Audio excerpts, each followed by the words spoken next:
गसाइगाव सदर सोहोराव स्टाइल बाजार मुंनि गोदान शपिं मल बेखेवबाय।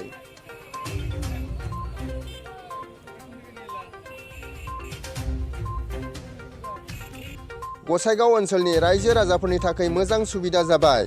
नोंथाङा गोजानाव थाङालासिनो खाथियावनो नांगौबायदि गाननाय जोमनाय बायदि मुवा बेसादफोरखौ बायनानै लानो हासिगोन।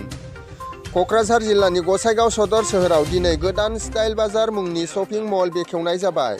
बे स्टाइल बाजारखौ बेखेवनानै होदों 28 नं गसाइगाव बियाबनि एमएलए जिरन बसुमतारी बिथाङा। बेखेवनाय लोगो लोगो बायग्रा सुबुंफोरनि होंगो दोंगो जानायखौ नुनो मोन्दों। स्टाइल बाजार शपिं मलनि बिगोमाया खौरां बिजोंनि गेजेरजों मा फोरमायदों फै जों मिथिनानै लानि।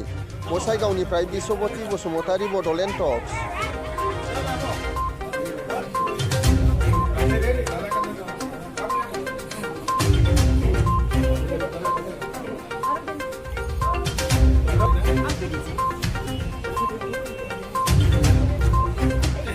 পোনপ্ৰথমতে মই নৱবৰ্ষৰ আমাৰ গোসাইগাঁওবাসী তথা বিটিআৰবাসী তথা অসমবাসীলৈ মোৰ শুভেচ্ছা মই জ্ঞাপন কৰিছোঁ।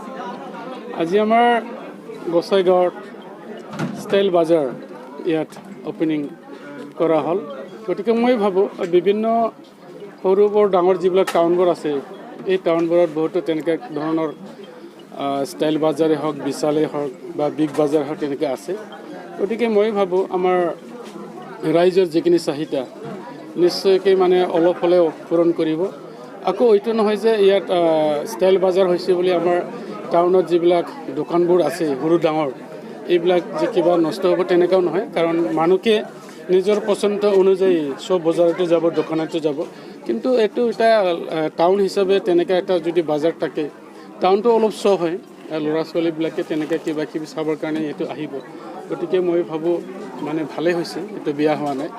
গতিকে মই ভাবোঁ তেনেকুৱাকৈ আকৌ বোধ হয় আমাৰ টাউনতে বিভিন্ন জেগাত তেনেকুৱাকৈ বেলেগ ধৰণৰ ইয়াত আহিব পাৰে। গতিকে আমি গোসাইগাঁৱৰ ৰাইজৰ হৈ মই স্বাগতম জনাইছোঁ।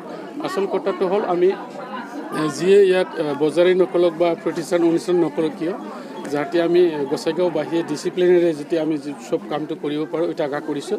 গতিকে মই আশা ৰাখিছোঁ যে প্ৰতিষ্ঠানটোৱে ইয়াত এই ষ্টাইল বাজাৰটো আনিছে আমাৰ ৰাইজৰ লগত ভাল এটা সম্পৰ্কৰ কথা নহয়, তাৰমানে ৰাইজৰ লগত ভাল এটা আচৰণ ব্যৱহাৰ কৰি যাতে আমাৰ ৰাইজক মনোপুত কৰিব পাৰে, তাৰ কাৰণে মই নিশ্চয় মানে আশা ৰাখিছোঁ তেখেতৰ প্ৰতিও। আৰু যিসকল মালিক আছে নিশ্চয় তেওঁলোকেও ভালকৈ চাব। গতিকে মই ভাবোঁ আমাৰ গোসাইগাঁও টাউনত এটা আৰু সৌন্দৰ্য বৰ্ধনৰ সহায় হৈছে এইখিনি।